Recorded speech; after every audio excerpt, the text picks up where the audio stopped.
Tropes. We all have a love-hate relationship with them. Just like everyone, there are the ones I never get tired of, and then there are these. I see these tropes and I think, Here we go again. number one, the villain not trying hard enough to kill the hero. So the bad guys, yeah, they try to kill the hero and fail, and they just leave him. I'm not quite comprehending. Don't you want this person dead anymore? If the first poison attempt didn't work, boo boo, then try to poison them again. Or maybe shoot them this time. Don't just be like, oh well, they didn't die. Now I'm just going to look evil and wait for them to catch me. Adjacent to this trope is their abject refusal to kill the hero without subjecting them and us to a grand speech and detailed layout of all their plans.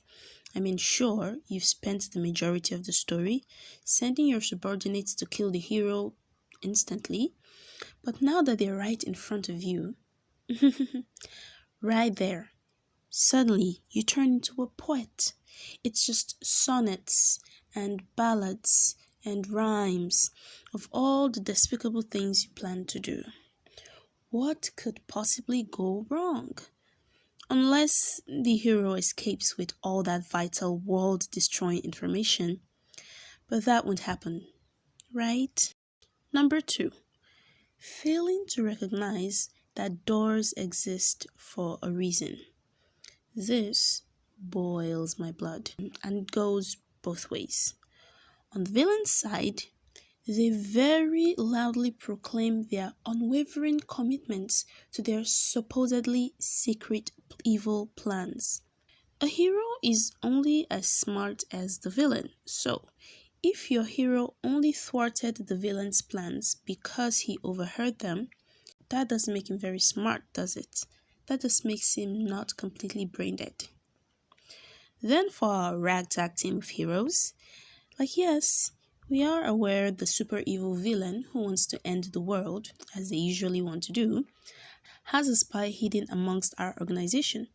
And yes, we know we are discussing sensitive information that is pertinent to his downfall. But let's leave the door open and give the eavesdropper easy access. And you know the super secret bullshit magical weapon that is the only thing that can kill the villain and effectively save the world? Yes, that one. Let's draw a comprehensive map of its previously unknown secret location that till now the villain hasn't been able to find.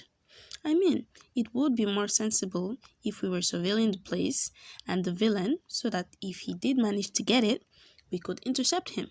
But nah, we would rather go to the booby-trapped to the high heavens location ourselves, lose 1 or 10 of our comrades in the process of retrieving the artifact, and then promptly hand over the weapon to the awaiting bosom of the villain. Number 3. Villainous looking villains. Why was Kaiser Soze's identity such a good plot twist? Because he didn't spend half of the bloody movie glaring and smirking and just generally looking evil. Would movies stop having the bad guys just looking so obviously evil? Enslaving the world, murdering thousands, murdering your pesky brother and his family. Yeah, those are dark, but they should never be as dark as the eyeliner of a villain, according to movies. Honestly, with the dark, leery eyes, the amount of sly grins, and evil looks that they throw around, I'm more shocked the hero doesn't discover their identities in the first 5 seconds of their meeting. But apparently, everyone is toughing things out here. Number 4. Treating important evidence like used toilet paper. Why does no one make copies of incriminating evidence?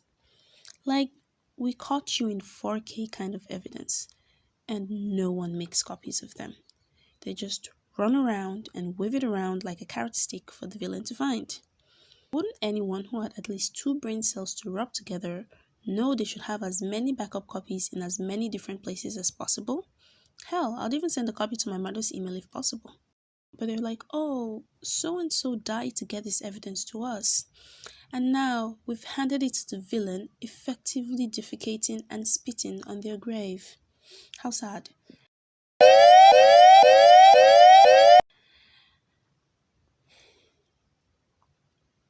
Let bygones be bygones. Let bygones be bygones.